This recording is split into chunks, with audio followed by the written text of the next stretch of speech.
All right. So I don't really honestly know how to do introductions when it was like a thing I was going to host and now you're hosting. So how do you want to do this? I love it.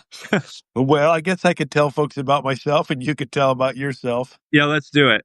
All righty. Well, I'm Thomas Jay Oord. I'm a theologian. I'm coming to you from Idaho today after having been sick for a couple of days, so you might hear that in my throat. I write books, I lecture, I hike. I try to live a life of love. There you go.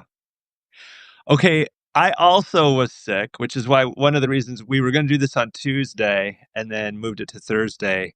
It sounds like you guys have the same cold in Idaho that we have in Arkansas. Probably. Um, and I'm a pastor of a Lutheran congregation in Fayetteville, Arkansas. I write a lot less books than Thomas Jay Oord does, but I have them. And I also uh, try to live a life of love, although I might use slightly different language than Thomas often uses, which is, I think, part of the fun part of this conversation. Um, so I had initiated or asked you if you would like have a conversation because, well, the way I think about this is we have some worlds we inhabit that come, some of it's from our different denominational trajectories, some of it's from different academic trajectories, some of it's just different worlds. And yet, if you were to do a Venn diagram of how our stuff that we work on and think about, where you lay them over top of each other, I bet you they're way more overlapped than we might think. Yeah, I Uh, bet that's right. And so I thought it would be fun to introduce to Lutheran Confessions readers, uh, Thomas, because a lot of what you're doing and organizing just resonates really well with Hmm. what I care about. So I thought that could be a fun conversation. But I thought it'd be fun first to start out if you would just go a little deeper into your bio and how you got to where you are, because I know that's been a journey in a variety of different ways. Yeah, I grew up in the Pentecostal holiness tradition, the Church of the Nazarene. My father was Dutch Reformed, my mother was Pentecostal, and they started attending a little Church of the Nazarene in eastern Washington state. And that church was the center of our lives for my growing up. I gave my life to Jesus many times at the altar of that little church. And by the time I was in college, I was a very of an evangelist kind of person who bugged you on the street or in an airplane or at a bar or whatever and wanted to share Jesus with you. And then near the end of my college career, I had a crisis of faith and I was an atheist for a while. And that crisis came primarily through intellectual reasons. I didn't think I had strong arguments to believe there was a God at all, and began to come back to faith based on my search for meaning and these deep intuitions about love. And I slowly began to reconstruct my views that I now would today call open and relational theology, which is influenced by process theology, which you and I have in common, but also by a Wesleyan tradition and its emphasis upon love. And so I make lots of pretty strong claims about God being not able to control anyone or anything at any time. God's not omnipotent. And lots of other stuff that make people nervous. But especially in more recent times, I endured several church trials. And last summer, summer of 2024, was kicked out of my denomination, had my credentials removed, as well as my membership, because I'm queer affirming and my denomination is not. How's that for a little bit deeper? Yeah, and well, and that's where I start to think some of the overlaps are pretty fascinating. Uh, I also survived a church split around issue of affirming. Although I ended up staying, our denomination did create space for uh, affirmation of same-gender marriage and everything back in 2009, but that didn't mean that the denomination as a whole all shifted together, you know, so there's been different kinds of stuff. Um, and what a lot of Lutherans are exposed to, even if it's not the core theological tradition, if you were to like say write or read a dogmatics of Lutheran theology, there's still a lot of engagement with, like, as you mentioned, process theology and some more open or relational understandings of who God is in relationship to us. The difference being more of an emphasis on Trinitarian theology in particular as I guess you could call it like the language that is implemented or utilized in relationship to some of those things. Um, and Lutherans don't know much about Pentecostal at all. Well, I should have Pentecostal probably a red flag because the Church of the Nazarene has tried to distance itself from that heritage. Although I happen to be raised in a church in which we weren't distancing ourselves. But I think your emphasis on Trinity probably is the case. I think most folks in my tradition would embrace the Trinity. But it is true that for me personally, the Trinity doesn't play a real central role in my theological formation. I don't deny the Trinity, but Mhm.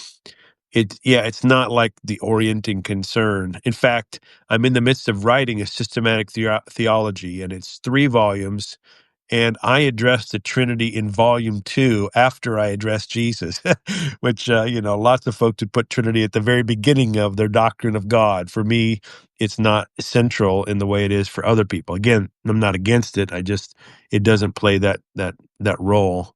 Mhm. So I think that would be a minor difference. But as you know, there have been some open and relational Lutherans of note, people like Terence Fredheim, Paul Sponheim, Merritt Trailstad come to mind, and I could probably name some others if I took a little more time. But Yeah. those are folks in that tradition that I really resonate deeply with. Well, so Terence and Paul in particular, I actually studied with when I was in Oh, seminary. okay. Had classes with both of them, uh, and um, so got some exposure to the ways uh, process theology in particular might engage biblical studies and systematic theology. Um, and there is, of course, also this. I mean, nobody's famous for doing theology anymore, right? Like, it's not. What's the last time somebody appeared on the front of Time magazine? I think it was like Stanley Hauerwas. Um, but I don't know that it's going to happen again anytime soon. But some of the more famous theologians in the United States definitely are having a conversation around a lot of these more open and process topics. And I think what happened for me when I started to be able to kind of get my head around what you were doing a little better or a little more was when I adopted this idea of um, kind of like parallel discourses. Like, Mm, you can, you know, it's not that either one is right or wrong, but that they come out of some pretty different heritages. mm, And maybe the only other thing that I kind of think is that they also come from the level to which you start with a doctrine of God and then proceed to the stuff versus whether you start from more of an experience-based perspective and then go up into a doctrine of God. That might also be part of what's going on in the difference between Trinitarian theology and ORTT.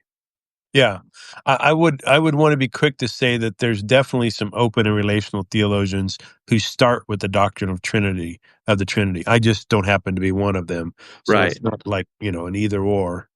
But in general, it's hard for me to know whether I start from my experience or a doctrine of God, since I think my experience always shapes how I think. Mm. But it is the case that I start with the convictions of love, and I happen to think those convictions are central to the biblical witness and central to what I think is best in my own experience and the experience of the world. So I'm not sure what the priority is, but love is, at least I want love to be central in my work. Yeah. Okay. And so a lot of people in my uh, readership are not even going to necessarily know the two terms. So tell me if I have these roughly right. when because you've really kind of coined the phrase open and relational theology, even though it's kind of now a school of thought that other scholars are engaging as well. Um, Open is an emphasis on the future is not all decided yet, that it's a more of a participatory adventure between all of creation and a God who is in the process of uh, making space for that together with the world, essentially. Is that a fair Yeah, that's good. kind Yeah, of the future is perspective? open. Not only not predestined, but open and relational folks would say God can't know with certainty everything that's going to happen because the future is not something that can be known in that kind of way. Right.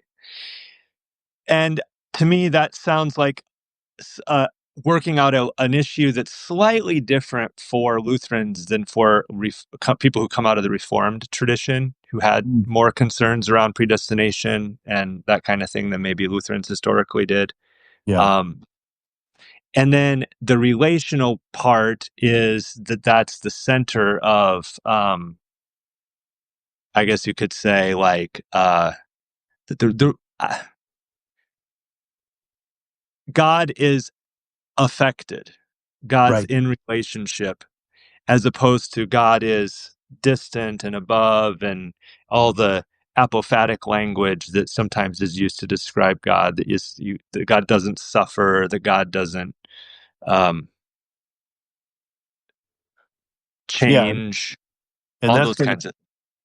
that's going to connect nicely within Lutheranism in the theology of the cross, or at least one version of theology of the cross in which God suffers, or the crucified God with Jürgen Moltmann.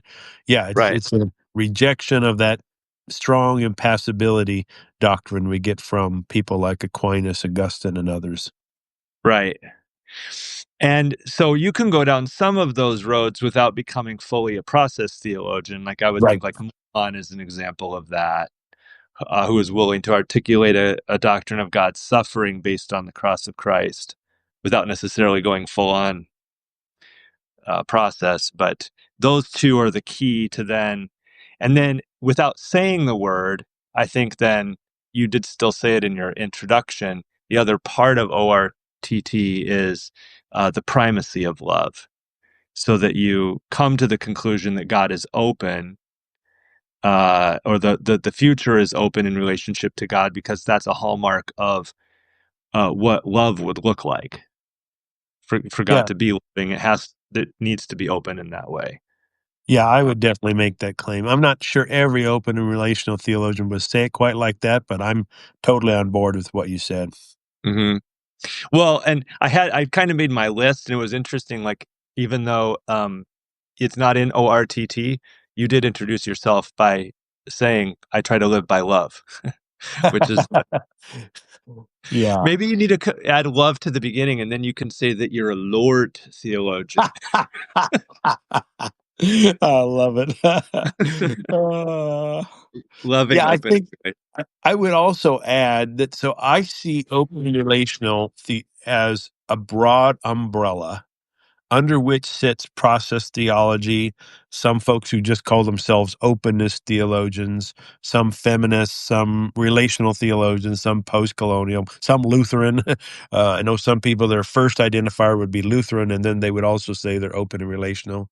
So it's kind of, I come out of the evangelical world, and I noticed that these evangelicals had a view of God similar to a process theology view. They didn't want to go all the way that process folks go when it comes to omnipotence, but pretty much everything else was there. And I thought, wow, these folks have a whole lot more in common. They have a difference. Let's see if there's some way we can bring this conversation together. And so that's why I invented that open and relational theology phrase. hmm Yeah, right. And one of the things that I think is fascinating about what you've done is you really have invited a whole school to come along with you, Right. uh, both literally and figuratively. So you have a whole program at your seminary that's titled Open and Relational Theology, right? Right. I have doctoral programs that I direct in open and relational. And I think it's been good. It's been invigorating for both those who would identify themselves first as process theologians and those who would identify themselves first as openness theologians. For the process folks, there's kind of an infusion of energy that comes from the evangelical a perspective on things, and a real eagerness to explore the doctrine of God and its implications. And then from the openness side, if you focus all the time on the question of whether God, not God knows the future, that kind of gets boring after a while, right? So, bringing in all the other concerns that come with theology and sociology and science, et cetera, into that debate, it kind of widens the more classical evangelical openness camp.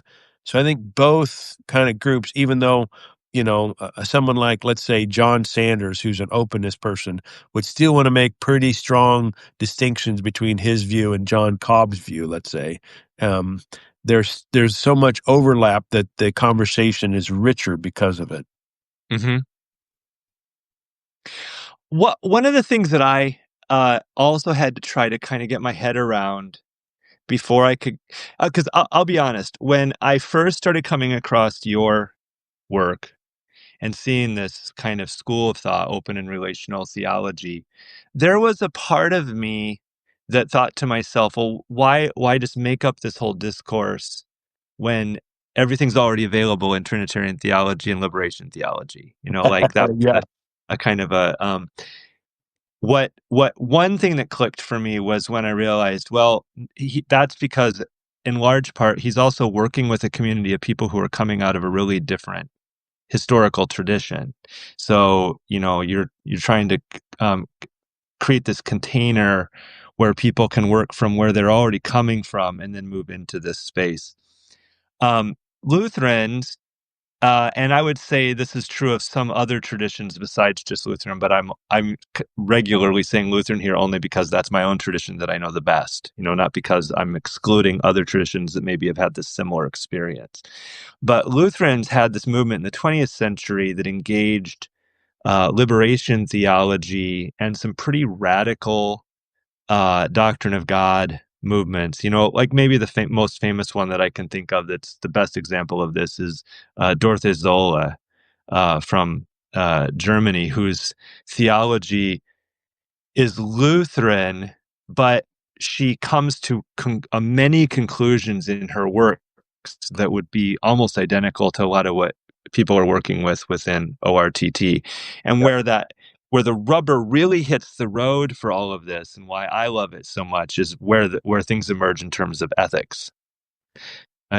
Because it centers in on like within these open models, there really is the responsibility lands on us. We are uh, together with God about the work of making this world together in a way that's not true in some other doctrinal systems where it seems like either God has entire control over everything or everything's already worked out in the future, or everybody's just waiting for some better future, so screw everything now. And she ends up saying some really radical stuff around that, about like essentially like we're all that's left.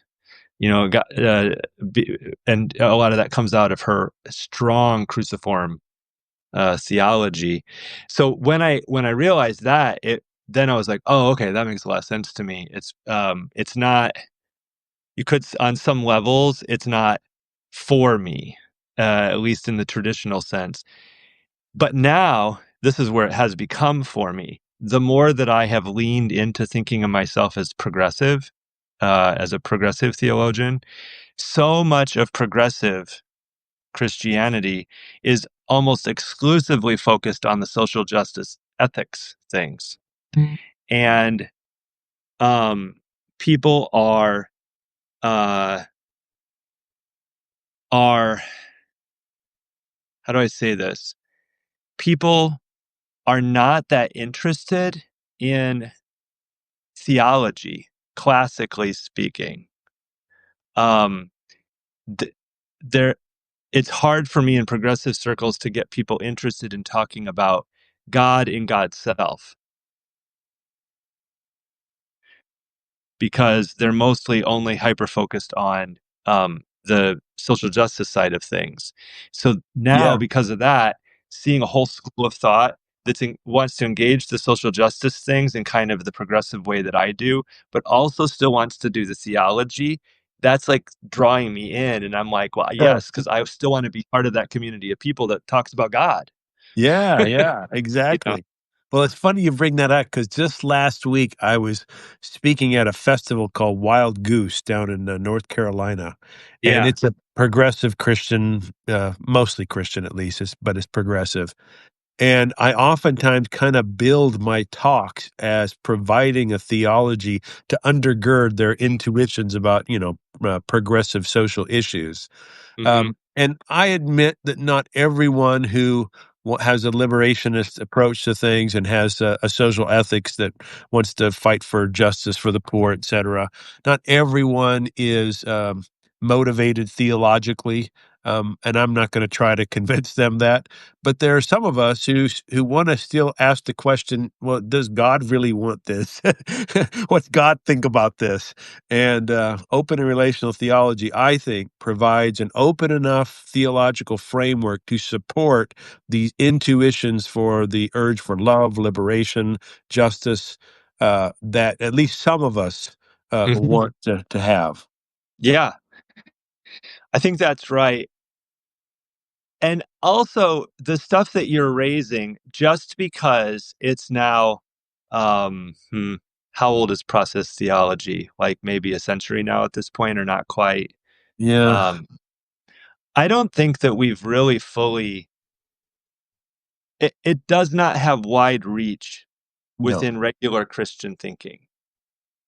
And There part of are just that is these. because, oh, I'm sorry, I'm Well, all I interrupting. was Go going to ahead. say is there's just these assumed ways to think about God, where everybody just has a gut level. Oh, God's omniscient. God knows everything, or God's Yeah, can't suffer, or whatever. And even just asking the question, that just gets rejected out of turn, I think. I think you're Um, right. but only tacitly. Like I loved your meme that I saw the other day, where you said, when you said that um, God's not that God's changeable and some other things, you did not get kicked out of the Nazarenes. But when you said that you were affirming of queer people, then they kicked you out right away. Uh, Yeah. we're not having very many heresy trials around doctrines of God in any of the churches at this point. That's right. Yeah. But Yeah. but tacitly, everybody's like, "What? What? That's not what Christianity is, or that's not what God is." And so there's a lot of work to be done to truly creatively um, uh, adopt these alternate understandings of who God is with Yeah, us. I agree. And I think that work can take a bunch of different forms, different strategies, different approaches.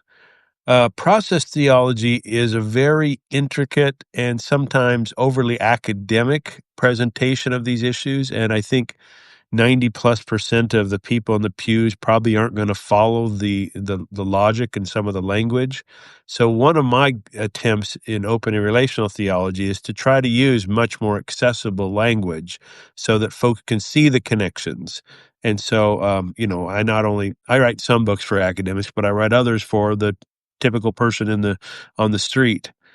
And I think also one of my strategies, again, that's not the only right strategy, but I find that lots and lots of people are motivated by the issues of love.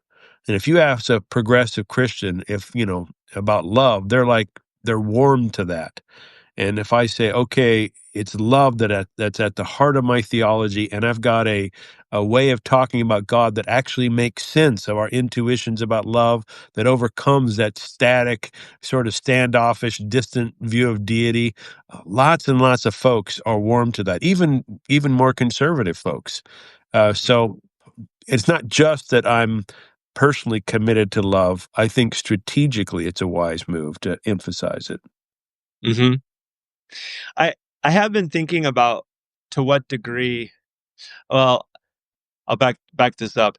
So as I have shifted in my own uh, theology over the years, which has been kind of this. The short version is essentially like I cut my teeth in and was trained in a kind of a radical confessional Lutheran theology. Alongside Terence Fretheim and Paul Sponheim, there was Gerhard Ferde, who is this like classic Lutheran systematician, and a few other folks like that. Who I that's where it very much centered around justification by faith alone, and kind of understanding Luther's insights around that and applying them to today. After seminary, I much more and quickly engaged far more, say, like liberation theology and social gospel work. And my church ministry has centered in that more and more over the years. Also, I've left spaces that were primarily Lutheran. So having intra-Lutheran debates has just not been a thing as much anymore. Yeah. And as I have moved through those things and gotten to where I am now, the thing that I do on a weekly basis that I chafe the most against, but don't know how to fully change it yet, are the hymns Uh, and the classic liturgy. Very little of which sounds like open and relational theology or liberation theology. Um, And so one thing I kind of have been wondering about is that some work that anyone around you is doing much of? Like, is there an open and relational theology songbook, or how does one do this in terms of like worship and liturgy and Yeah, well, I was just at a conference this last weekend in Charlotte in which we had a panel exploring that. Some people on the panel are songwriters who are working at that, but there's nothing that I know that's been developed fully. There's songs here and there and that sort of thing, but Mhm. that's a real need because yeah, because our liturgy matters. I wrote a book a couple years ago called "The Death of Omnipotence and the Birth of Amipotence," and as part of that book, I talked about how so many of us attend a worship service on a Sunday morning, and we sing songs that undermine our belief in a God who's love, who doesn't control, and who wants liberation. And that then shapes us, oftentimes subconsciously, to expect God to rescue us single handedly and to fix things unilaterally. And when it doesn't happen, then we're disappointed with God. And so I do think we need some new hymns and choruses and rock and roll and whatever. Yeah, I mean there are songs like there's a great one in our hymnal now that comes out of the Latin American based communities movement. Uh, it's originally in Spanish, and the basic chorus is the title of it is "When the Poor Ones uh, Cry for Justice," and it kind of articulates these different things that are happening in a poor community, and then it says like it'll make some kind of statement about what's being done, and then it'll say, "We see God walking our way." Like Oh, that's the end nice. of and so it imagines God coming alongside these uh, poor communities who originated the song, and being kind of vulnerable and with them in that way. Um, so you can find it, but I think that would be like one of the tests of this whole movement. I think is the extent to which it can put into poetry and song um, an alternative, like more open and relational way of thinking about God. Yeah, it seems like that's a project somebody could do, like pull together these songs from various places into something that would be open and relational and liberative. Kind of like, actually, I had a doctoral student a few years ago who read all kinds of children's books and put together an open and relational children's book list for parents. We Mhm. can do something similar with songs. Yeah, the process songbook, or There you go. I don't know what the right. It's not quite that doesn't have quite the Yeah. catch you want, so you have to work on the title. But Uh, well, you could go back to my other idea, add the love, and so it would be the Lord songbook. Oh. The Lord's songbook. Neither one Oh. of us is allowed to laugh because we both had the cold, and now we're gonna start Yeah, coughing. right.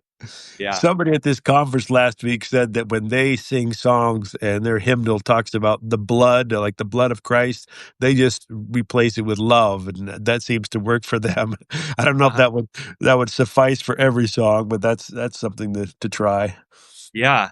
Yeah, that's one of the ones that is troubling whenever I come across it. We do have some folks in our congregation who have experienced religious trauma in the past, and they like to engage that old songbook because um, they feel they can recover it in some way in a new context. Yeah, So yeah. it is really complex what songs mean to us. Yeah, and The the one, song can't say everything, you know. I try right, to tell myself that when I'm singing in my own church's settings, if the song doesn't have exactly the theology I like, I ask myself, well, can it really? Can I expect that of every song? right, right. I've Well, noticed I'm that. gonna. Oh, No, go ahead. one You go ahead. one quick thing is, I think it's kind of moving us a little bit different direction, uh, but you're talking about songs and God's action in them. I've noticed that for me, I'm very attuned not only to songs, but also denominational doctrinal statements or theological claims that I read. I'm very attuned to want to avoid two kinds of extremes when it comes to God's acting in the world. One extreme has basically God doing everything, and there's no mention of creaturely cooperation. The other extreme only mentions creaturely cooperation or creaturely action and doesn't really talk about God. And I think an open and relational vision wants to bring the two together. With if it's only God acting, then I'm really pessimistic. I don't have much hope because that God's doing a piss poor job of things right now.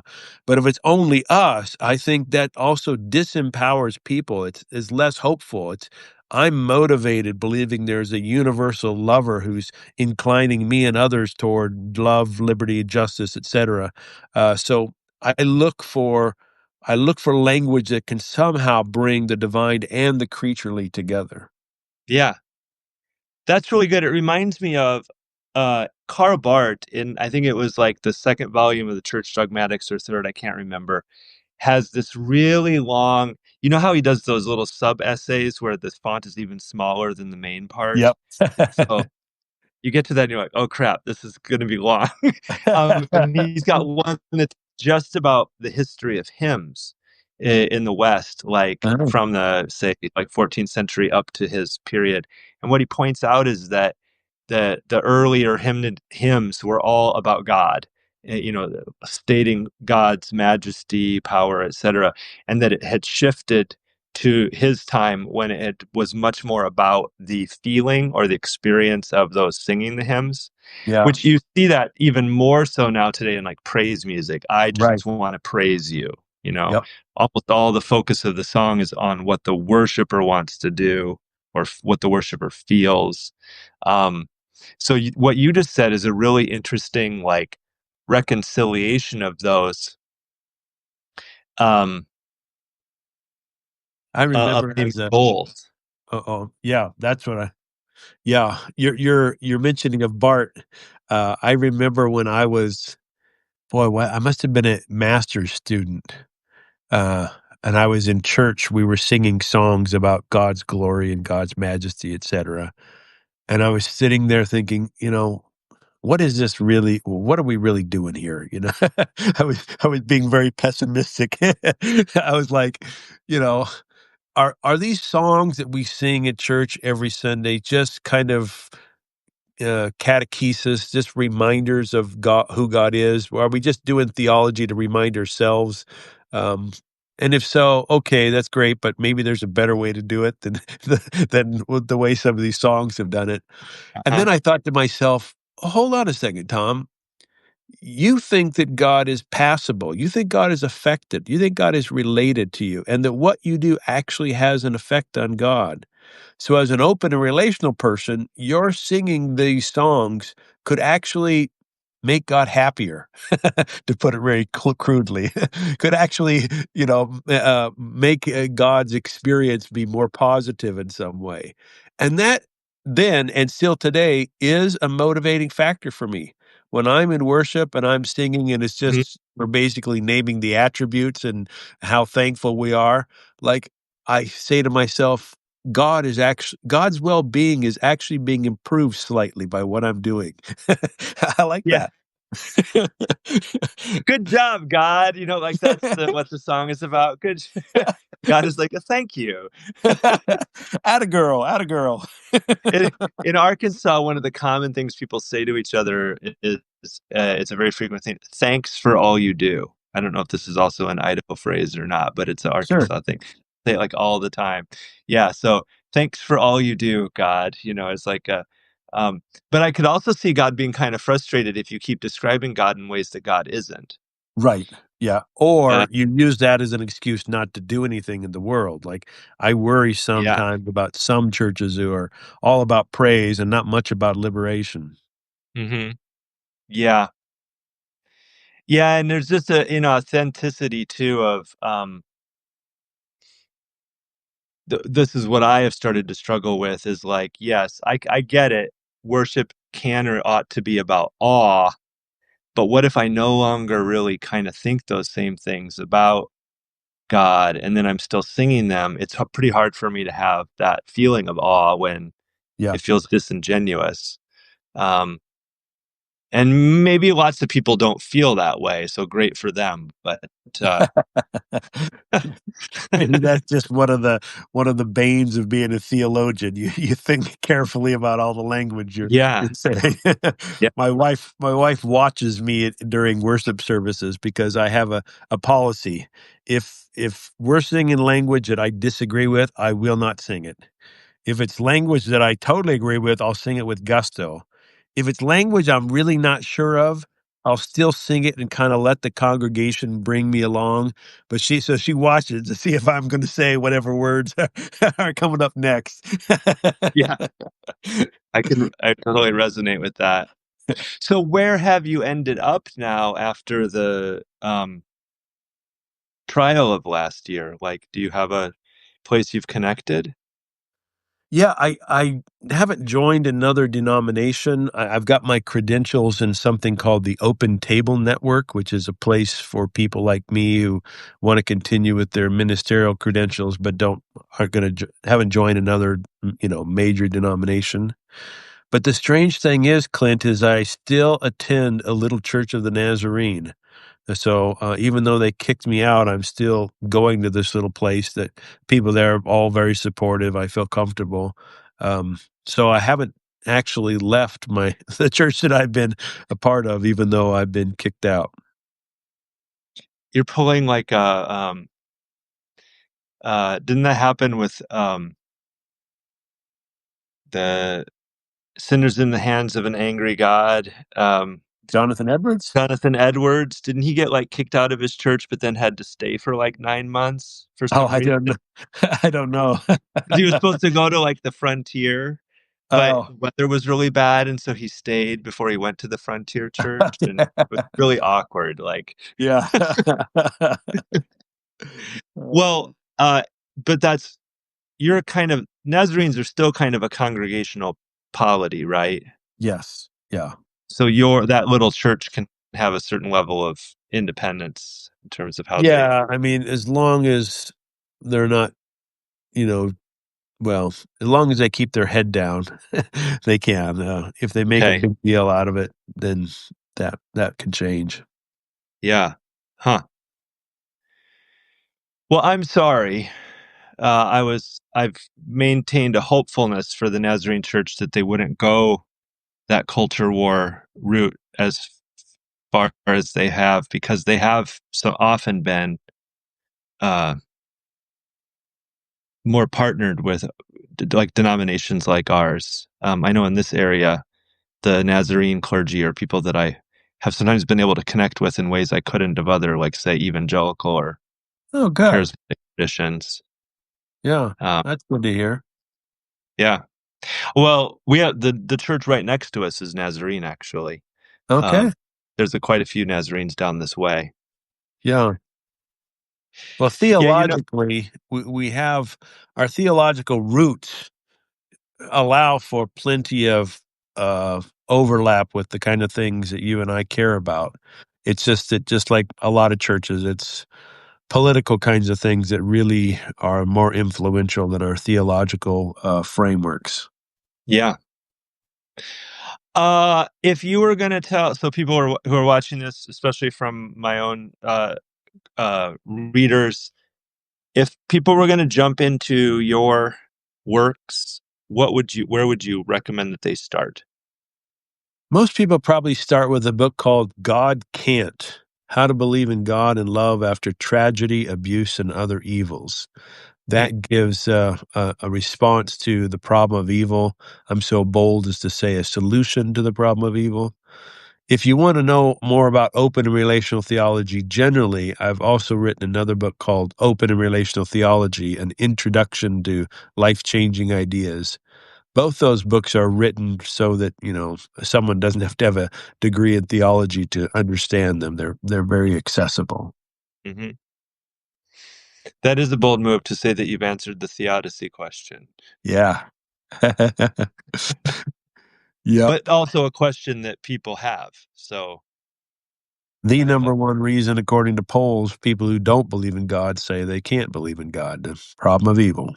uh-huh. Yeah. Well, those are okay. So those are good starting points. And I know that I don't want to. We should probably I'll tell people who have been watching this the whole time and that you're still here. Thanks for being here. We started late because we couldn't figure out the Substack live exactly. Still not sure what was going on with that, but Tom and I had promised ourselves we would start at 3:30 and got started a little later. Well, and Uh, also before we go, tell the folks who are my readership a little bit about you and what you're up to. oh, sure. Um, well, my main gig is I'm a Lutheran pastor in the South. You know, we like to say we're a progressive church in the South, which is somewhat unusual, and especially in this moment in history and politics and everything else makes it kind of complex. Um, we do some pretty interesting things here that I love. We call it Queer Camp. It's an LGBTQI affirming youth camp. Um, and we have dozens of kids who come every year for kind of this safe space for queer youth. And then our church is also really well known in the community around some other organizing things, in particular ministry with the Marshallese community. We have the largest Marshallese community on the planet outside of the Marshall Islands themselves in Northwest Huh. Arkansas. Hmm. And so we have a lot that we do community organizing together with them. The most famous thing that's ever come out of our church, which you've probably heard of, is the Little Free Pantry movement. Our church administrator started the first Little Free Pantry on our church driveway back in the 2010s, and it just took off as a global movement. So there are now Little Free Pantries on every continent. Um, my own kind of like if people are wanting to follow stuff that I do academically or whatever, I blog here at the Lutheran Confessions. That's my main place that I write and publish. And I write a lot about church ministry because I'm really just interested in helping people understand how to do local congregational ministry in the way that we do it. And my two main books that I published are Mediating Faith, Faith Formation in a Transmedia Era, which is a book about media ecology and formation. So I did a lot of work there around how people are being formed in social media contexts and gaming contexts and other mediated spaces. And then my most recent book is a guidebook to progressive church, which is exactly what it sounds like from the title. Yeah, I like that book. I appreciate it. I've recommended it to a few people. Cool. Yeah. That one was really fun to write. It felt meaningful to do something because if you Google books about progressive church, mostly it's conservative authors attacking progressivism. Yeah. So I wanted to just be like, actually, this is what it is. Let me just spell it out for you a little bit. Yeah. Well, I tell you, when I was reading that book, my mind was going to back to something we mentioned earlier. I was thinking to myself, I should write a book that's something like the theological framework to support a progressive church or something like that. Like, I mean, we might not have the same views on theology, but I was thinking to myself, I think some people are going to ask, well, what's the, fundamental theological basis for this from an open and relational perspective? Mhm. Anyways, yeah.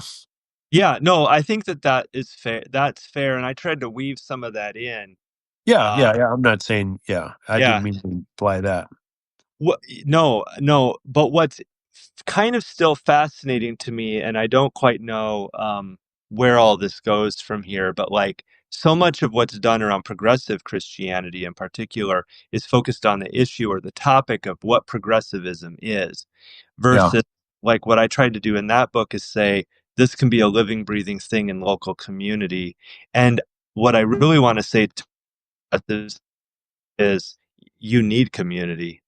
yeah, yeah, Like um, a lot of progressive the, the dynamic in the world right now, especially in the United States, I think, is either people are on the right, and that since they see the right as identified with Christianity, Christian nationalism, they're tacking toward the church right now as like a way to lift up their political identity in relationship to their faith.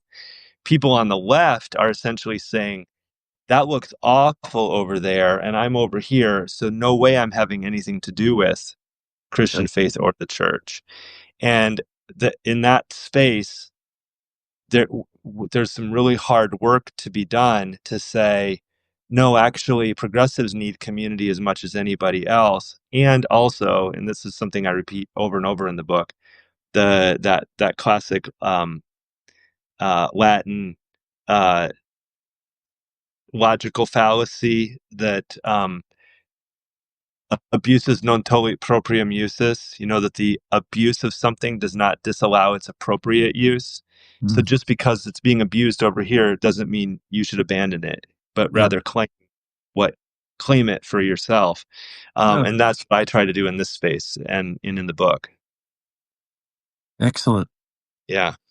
Well, thanks for this conversation. I'm happy that you and I were both well enough to have at least a conversation. Although We overcame that's right. polls and I've got a some media overcoming to glitch. do. Yeah, Yeah, we figured it out. We still have to. I want to figure that out better because I'm planning to do a series of these. Next week, I'm talking with Angela Denker, who is a author from up in the Twin Cities area who recently wrote a book about boyhood, like how boys are being raised in modern America around faith and kind of gender identity. So I really want to make sure I figure out how to invite people in the right way. But your invite worked fine, so here we are. yeah. I love it. Well, let's stay in touch, and thanks so much for taking the time for the call today. Yeah, I've enjoyed it, Clint. Thanks for the invitation. Yeah. Okay. I think Shall I end it? Is that you end it, and yeah, and a lot of people stayed around for this whole time. It's so nice of them. So thanks to everybody who watched online, and we'll be back. all right? See you later. Okay. Goodbye.